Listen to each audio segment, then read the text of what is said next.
mis suhtes toimub, kasvatab meid. Isegi need hetked, mis rebivad südame lahti. Aga armastus ei tähenda teineteisest ülesõitmist, ei tähenda partneri närvisüsteemi murdmist, ei tähenda õigusega haiget tegemist. Tuleb olla teadlik, mõistlik, lugupidav, õppida kuulama, mitte ainult sõnu, vaid ka inimese sisemist maailma.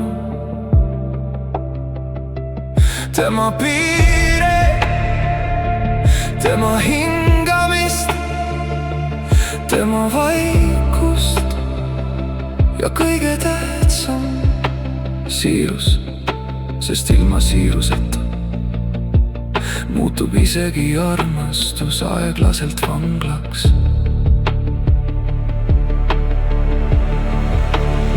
Ja võib-olla üks raskemaid asju maailmas on see, kui kaks hinge karjuvad ennast tühjaks, aga ei taha siiski teineteisest loobuda.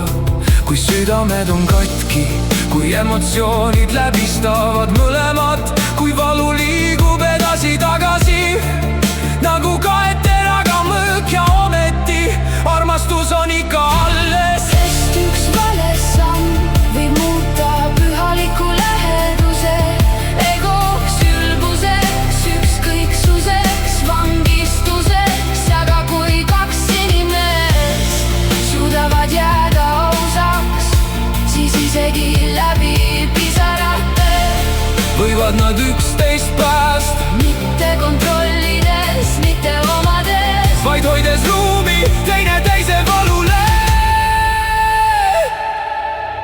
Ja mõnikord ei tähenda armastus seda, et valu kaob kohe ära. Vahel tähendab armastus seda, et kaks inimest istuvad keset oma tormi, hoiavad käest kinni, kallistavad, nutavad ennast tühjaks, ja siiski ei lase lahti.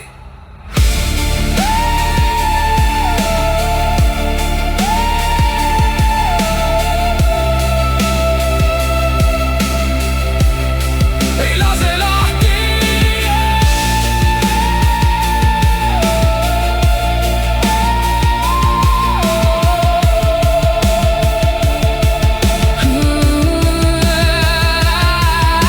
Nad taluvad koos enda valu ja partneri valu, partneri haavad läbivad ka neid endid, aga nad jäävad siiski iseendaks. Ja selles hetkes keset vaikust pärast tormi ütlevad nad teineteisele: aitäh, et sa olemas oled. ma armastan sind. Ja siis Nad jäävad vaikselt teineteisega isu magama.